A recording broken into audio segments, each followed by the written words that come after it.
दोस्तों, ये स्टोरी ध्यान से सुनना, क्योंकि इस स्टोरी का महत्व अगर आप समझ गए तो ये आपके जीवन को बदल सकता है। प्राचीन भारत की बात है। मगध राज्य में एक छोटा सा गांव था जिसे आनंदपुर कहा जाता था। यह गांव अपनी सरलता और सुंदरता के लिए जाना जाता था, लेकिन वहां के लोग अक्सर दुख और संघर्षों में घिरे रहते थे। गांव में एक बुद्धिमान और दयालु व्यक्ति रहता था जिसका नाम महेश था। महेश ने बौद्ध धर्म का गहराई से अध्ययन किया था और वह गांव वालों को उनके दुखों से मुक्ति दिलाने के लिए प्रेरित रहता था। महेश का बचपन एक सामान्य ग्रामीण बालक की तरह ही बीता। उसके माता पिता किसान थे और उन्होंने महेश को जीवन के मूल्यों के बारे में सिखाया। बचपन से ही महेश को जीवन के प्रति एक गहन जिज्ञासा थी। उसे हमेशा यह जानने की इच्छा रहती थी कि लोग दुखी क्यों होते हैं और इस दुख से मुक्ति कैसे पाई जा सकती है। जब महेश युवा हुआ तो उसने अपने माता पिता से विदा ली और सच्चाई की खोज में निकल पड़ा। उसकी यात्रा के दौरान उसने कई विद्वानों और संतों से मुलाकात की, लेकिन उसे संतोष नहीं मिला। एक दिन उसे एक वृद्ध भिक्षु मिले जिन्होंने महेश को बुद्ध के बारे में बताया। भिक्षु ने उसे बताया कि कैसे बुद्ध ने आत्मज्ञान प्राप्त कर जीवन के सत्य को जाना था। महेश ने बौद्ध धर्म के सिद्धांतों का अध्ययन करने का निर्णय लिया और भिक्षु के साथ एक मठ में चला गया। वहां उसने ध्यान, विनम्रता और करुणा का अभ्यास करना शुरू किया। उसे बौद्ध धर्म के 4 आर्य सत्य और अष्टांगिक मार्ग के बारे में गहन ज्ञान प्राप्त हुआ। दुख का सत्य। महेश ने समझा कि जीवन में दुख अनिवार्य है। दुख के कारण का सत्य।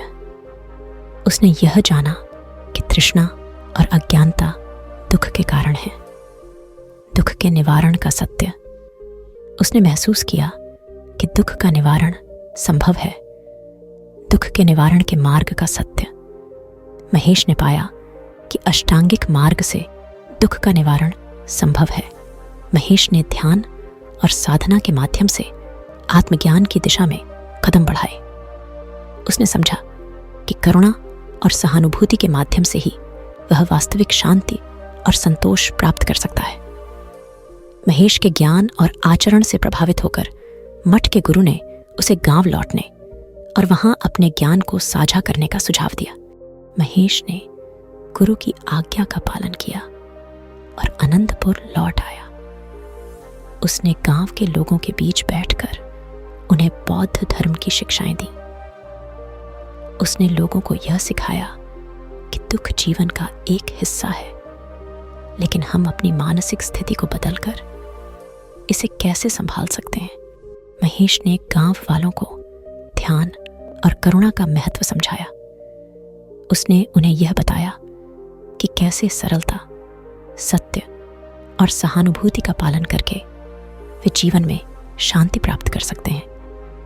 महेश की शिक्षाएं गांव में धीरे धीरे फैलने लगी और लोग उनके प्रति आकर्षित होने लगे।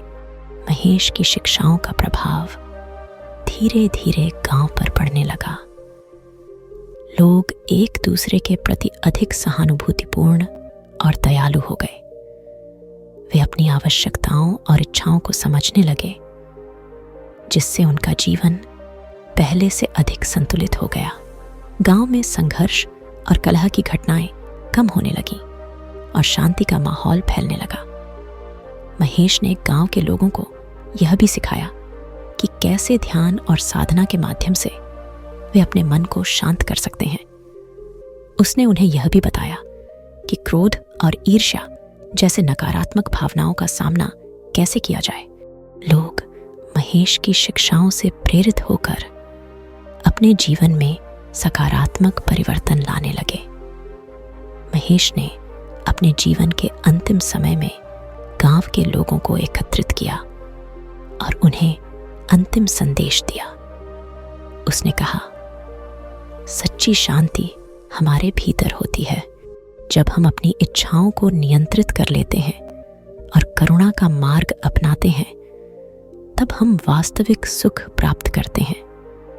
जीवन में कठिनाइयाँ और चुनौतियाँ हमेशा रहेंगी, लेकिन हम अपनी सोच और दृष्टिकोण बदलकर उन्हें पार कर सकते हैं। महेश का यह अंतिम संदेश गांव वालों के लिए एक प्रेरणा बन गया। उन्होंने महेश की शिक्षाओं को जीवन में अपनाया और अपने जीवन को अधिक सार्थक और शांतिपूर्ण बनाया। निष्कर्ष, महेश की कहानी हमें यह सिखाती है कि बौद्ध धर्म के सिद्धांतों को अपनाकर हम अपने जीवन में सुख और शांति प्राप्त कर सकते हैं। यह कहानी हमें करुणा, सहानुभूति और ध्यान के माध्यम से जीवन की कठिनाइयों का सामना करने की प्रेरणा देती है। महेश की तरह हम भी अपने भीतर की शांति को खोज सकते हैं और अपने जीवन को एक नई दिशा दे सकते हैं। यह कहानी महेश की साधना और गांव पर उसके सकारात्मक प्रभाव को दर्शाती है। इसके माध्यम से हमें यह समझ आता है कि कैसे हम बौद्ध धर्म के सिद्धांतों का पालन करके अपने जीवन को अधिक संतुलित और शांतिपूर्ण बना सकते हैं। अगर आप इस चैनल पर नए हैं तो प्लीज़ चैनल को सब्सक्राइब करें और इस चैनल पर नए वीडियो का सबसे पहले नोटिफिकेशन पाने के लिए बेल आइकन दबाएं। आपको इस वीडियो में सबसे अच्छा क्या लगा कमेंट में ज़रूर बताना। मिलते हैं अगले वीडियो में, तब तक के लिए बाय।